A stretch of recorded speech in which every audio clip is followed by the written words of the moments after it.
로마서 1장 14절과 15절 우리 함께 합독하도록 하겠습니다. 로마서 1장 14절과 15절입니다. 헬라인이나 야만인이나 지혜 있는 자나 어리석은 자에게 내가 빚진 자라. 그러므로 나는 할 수 있는 대로 로마에 있는 너희에게도 복음 전하기를 원하노라. 아멘. 여러분, 원래 교회라는 게 복음 때문에 시작이 되었고, 또 복음 때문에 있어야 할 이유가 있고, 또 복음 때문에 여기까지 이어져 왔고, 또 앞으로도 복음 때문에 계속 이어갈 복음의 공동체인 줄 믿습니다. 하여튼 이 교회라는 게 부흥이 될 때는 보면 언제나 복음의 부흥이었습니다. 그래서 복음의 숨결인 성령의 바람에 의해서 마치 들판의 초목들이 막 그 바람에 막 움직일 때 보면은 자연스러우면서도 뭔지 이렇게 통일되는 하나로 이렇게 하나가 되어 있는 어떤 그런 모습들이 느낄 수 있듯이 영적 역사가 바로 그런 것이었습니다.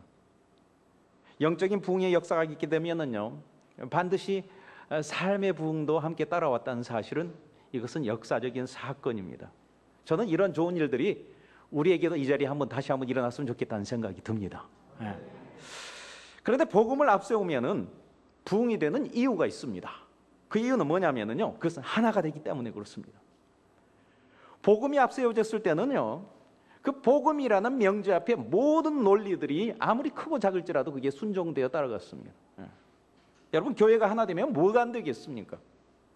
그래서 상황에 관계없이 폭발적인 부흥의 역사가 있게 되었습니다. 이때가 가장 아름다운 교회의 모습이었습니다.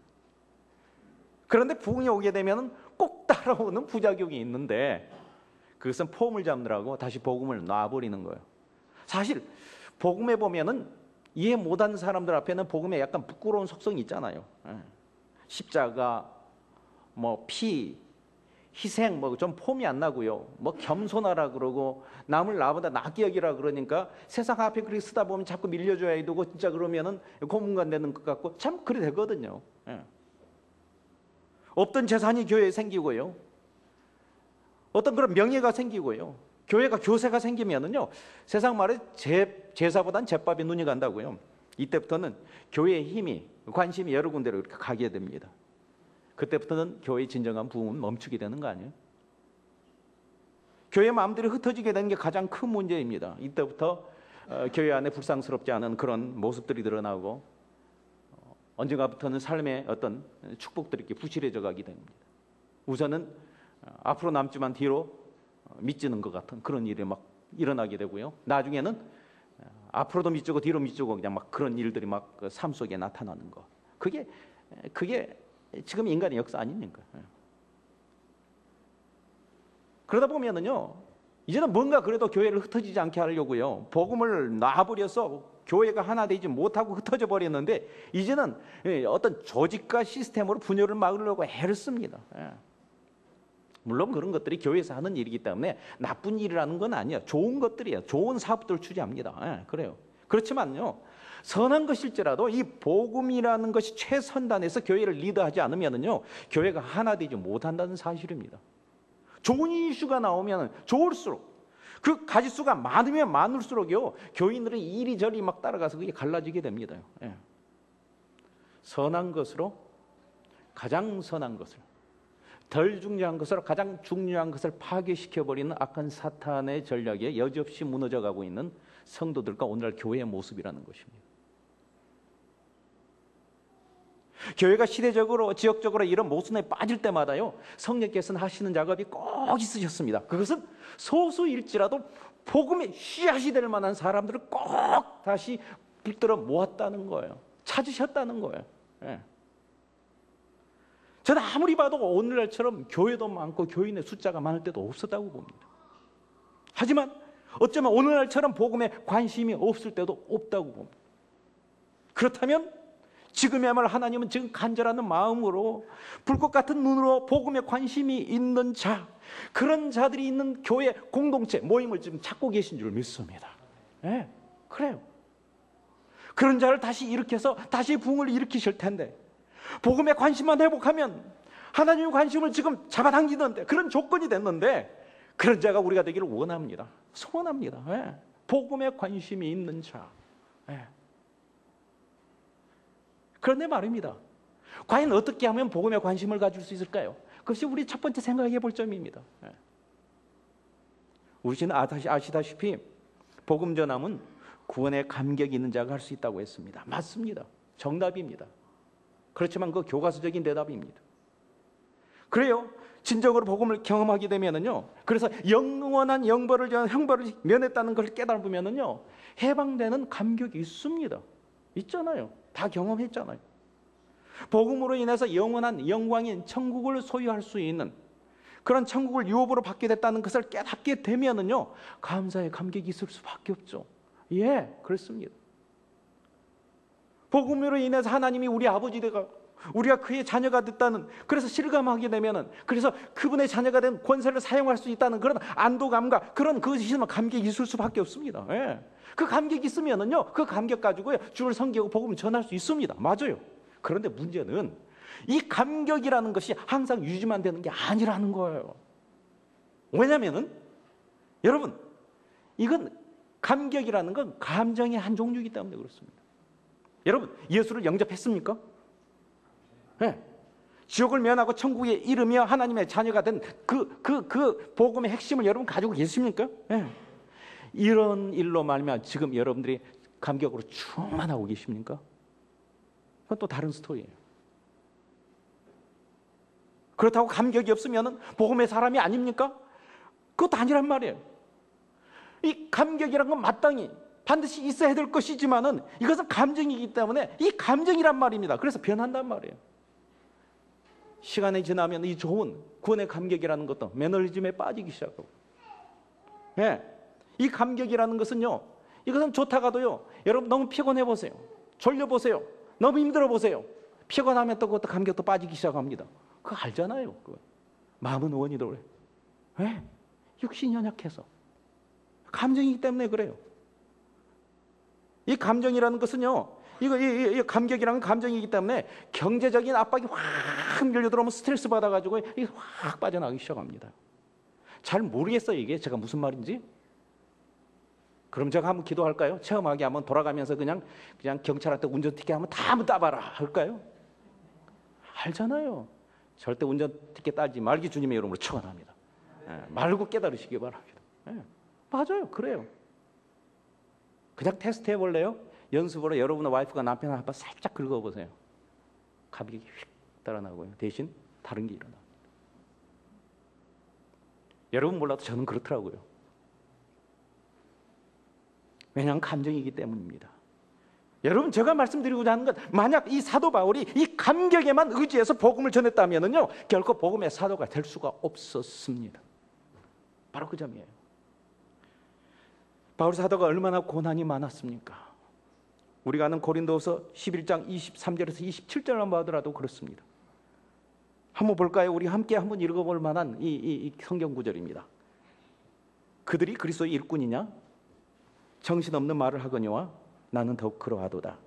내가 수고를 넘치도록 하고 옥에 갇히기도 더 많이 하고 매도 수없이 맞고 여러 번 죽을 뻔하였으니 유대인들에게 40에 하나 감한 매를 5이나 맞았으며 3번 태장으로 맞고 1번 돌로 맞고 3번 파선하고 일주일을 깊은 바다에서 지냈으며 여러 번 여행하면서 강의 위험과 강도의 위험과 동족의 위험과 이방인의 위험과 시내의 위험과 광야의 위험과 바다의 위험과 거짓 형제 중에 위험을 당하고 또 수고하며 애쓰고 여러 번 자지 못하고 줄이며 목마르고 여러 번 굶고 춥고 헐벗었노라. 여러분 복싱 선수가 힘을 자기가 쓰지 않아도요 상대방에게 세차게 몇 번 얻어 맞으면은요 힘이 쫙 빠져서요 주저앉게 되는 거 아시잖아요. 사람이 이 감정이라는 거예요. 이 감정은요 고난과 고통하면서 감흥이 스르르 사라질 수밖에 없는 아주 연약한 겁니다. 거기다 바울 사도에게는 지난날 자신이 자행했던 포악한 행포에 대한 고발들을 막 받기 시작했어요. 1970년대 후반부터 1988년까지 우리 대공, 방첩, 공안 그런 분야 수사의 담당관으로 활동했던 사람이 있었습니다. 이런 직책도 있네요. 고문기술자. 고문기술자, 악명을 떨쳤던 이근한이라는 사람입니다. 감옥에서 7년 동안을 보내면서 심경의 변화가 왔습니다. 예수를 믿고 그리고 나와서 신학을 하고 드디어 목사님이 되셨습니다.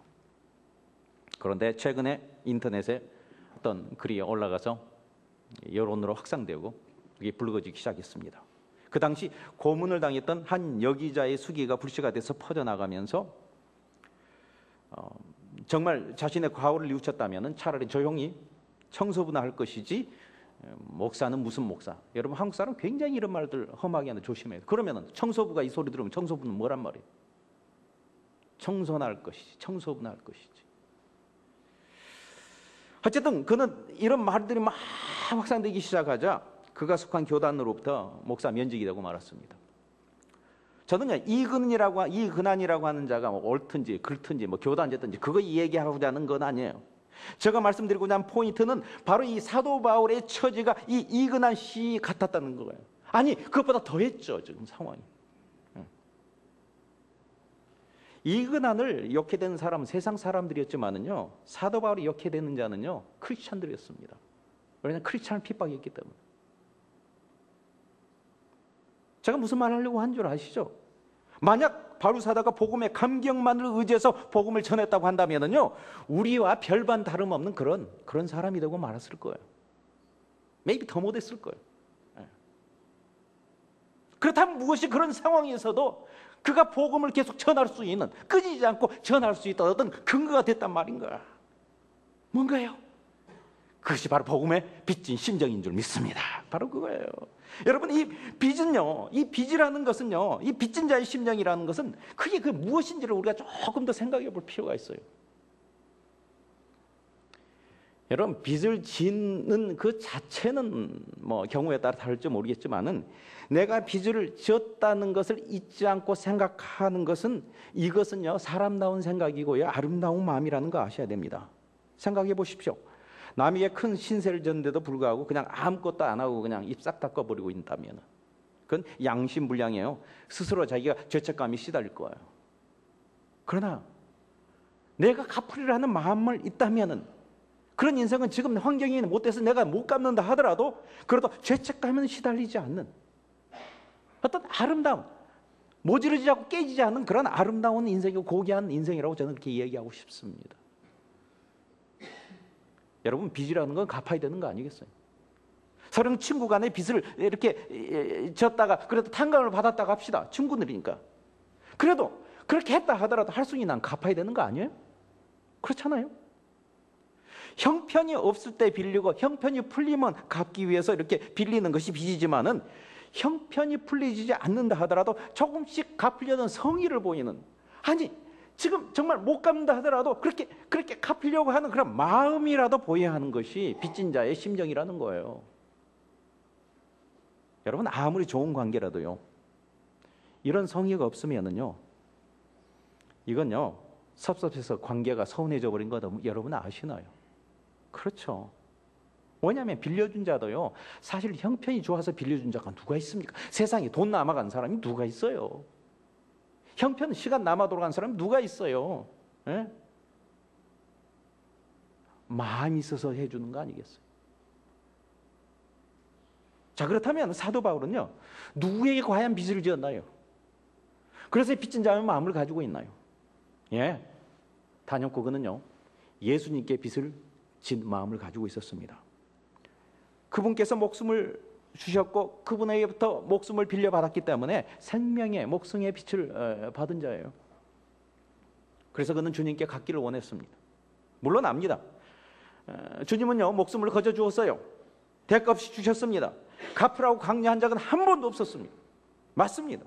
그렇지만은 사람이라면요 악한 자가 아니라면은 이 갖고 싶은 마음이 일어나는 게 당연한 일 아닙니까? 비록 쪼들리고 감정이 쪼들리고 육심의 힘은 딸린다 할지라도요 그 중에서 조금씩이라도 어떻게 떼어서라도 갚을 줄 아는, 아니 어떤 경우는 갚으려고 내놨다가도 정 안 돼서 다시 가져와서 내가 쓴다 하더라도 좀 그런 어떤 뭐가 있어야 되는 어떤 그런요 여러분, 만약 예수님의 목숨을 받으신 적이 있는 사람이라고 생각한다면은, 그래서 구원받은 인생이라고 생각한다면은, 그래서 하나님의 자녀가 됐다는 그런 믿음이 있는 자라면은요, 그래서 하나님의 자녀의 권세를 누릴 수 있는 그런 믿음이 있는 자라고 한다면은요, 여러분이 그런 자인 줄 믿습니까? 예, 그런다면은요, 갚고자 하는 그런 의욕들이 있어야 됩니다. 이렇게 하나님께 갚으라 그러니까 제일 먼저 생각하는 게 돈을 먼저 생각하고 헌금을 생각하고 뭐 그럴지 모르겠지만 맞습니다. 10의 1을 떼어서도 드려야 되겠죠. 감사금도 드려야 마땅하지만은요, 여러분, 은혜의 빚을 진 자가 갚으려고 애쓰는 마음을 가질 때 나타난 아주 전형적인 가장 제일 먼저 나는 현상이 있다면은요, 바로 그것을 말씀드리고 싶은데요, 그것은 예배입니다. 찬양입니다. 월십입니다. 그렇습니다. 예수께 빚진 심정, 그 마음을 가지고 그 심정이 있는 상태 그 자체가 예배인 걸 알으시기 바랍니다. 그 장소가 어디든지.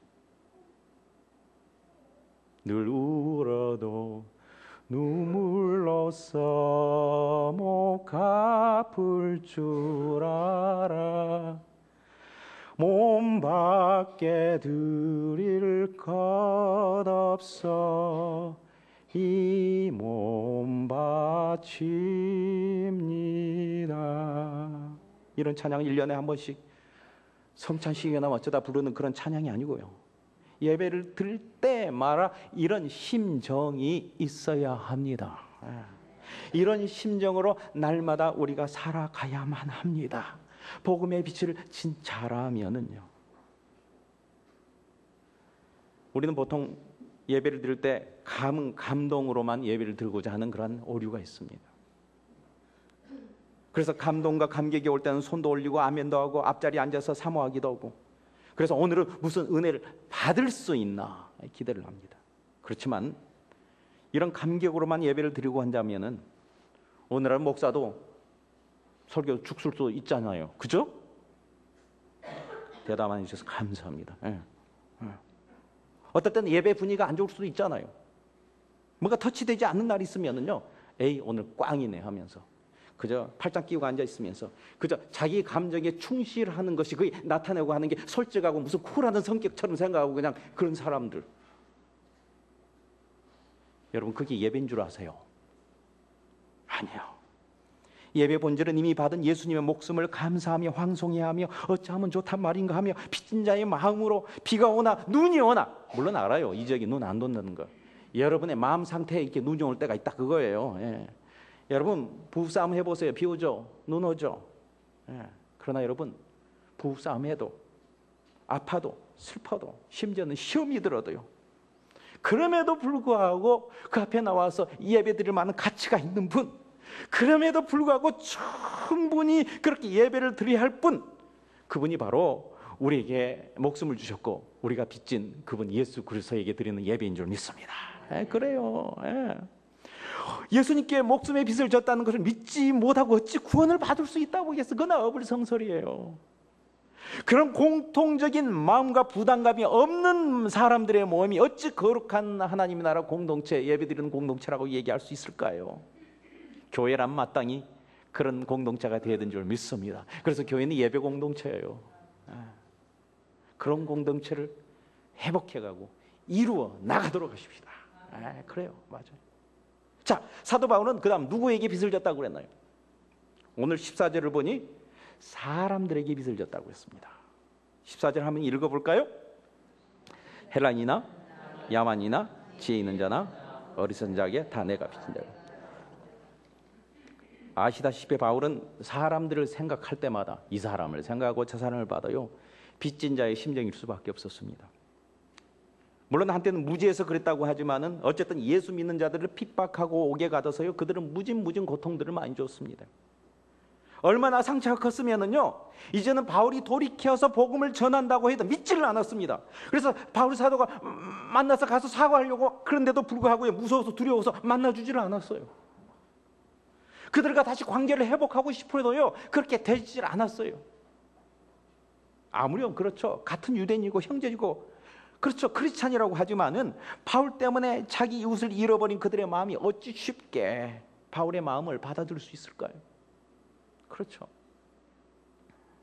그러나 바울의 입장에서 보면은 자기가 핍박한 그 사람들이 핍박을 받으면서까지 복음을 지켰기 때문에 그 복음이 사그라지지 않고 바울에게까지 온 거 아니겠어요? 바울은 바나바를 생각할 때마다 빚진 자의 심정일 거예요. 자기의 대적 같은 그 성질 때문에 다투고 갈라져 버렸지만은 사실 바나바가 없으면은요, 그는요 미니스트리 입문도 못했어요. 어떻게 그가 예수님의 사도들과 이렇게 만날 수가 있을까요? 바나바의 자기의 크레딧과 자기의 모든 것을 걸고 만나게 해준 거예요. 예. 사람이란 게 그렇거든요. 그런데 한번 이게 관계가 깨지고 나면은요, 여러 가지 요인으로요 이상하게 이렇게 회복되고 가까워지기가 좀 힘들어요. 그렇지만은요, 사도 바울은 계속 마음에 부담감이 있을 거예요. 우리 바나바 그 선생님한테 할 수만 있으면 신세를 갚아야 되는데 어떤 기회가 없을까? 신라를 향해서도 마찬가지일 거예요. 빚진 자의 심정이었을 거예요. 사실 신라는요 바울에게 있어서요 복음 전파와 선교의 길라잡이였고 선생님이고 교수님이었습니다. 그런데 선교 방향이 맞지 않다고요 그냥 다투며 자기가 갈라져 버렸어요. 예. 물론 그때는 미성숙해서 그랬죠. 예. 특별히 스데반을 생각하면 참 마음이 아팠습니다. 결국은 자기가 죽게 했는데, 그가 죽으면서 자기에게 담대히 전한 것이 뭐나요? 그게 복음이었는데, 그가 목숨을 바치면서까지 전한 복음의 내용을 그 자기가 들었기 때문에 그 다음에 주님의 음성, 나는 내가 핍박하는 예수라는 그 간단한 말 앞에 복음의 내용을 알았기 때문에 거꾸로졌죠. 그걸 누가 전해줬어요? 스데반이 전해줬잖아요. 복음의 내용도 모르고 어찌 예수를 영접할 수 있단 말입니까? 그러나 이제 죽어버린 스데반, 그 사람이 뭘 어떻게 갚겠어요? 사도바울은 참 답답했을 거예요. 갚고 싶은데. 그래서 그가 찾은 그 사람들, 갚을 길이 없어 어떻게 하면 갚을까 하고 찾은 사람들이 바로 또 다른 사람이 있었어요. 헬라 이방인들이었습니다. 지혜 있는 자나 야만인이라고 했습니다.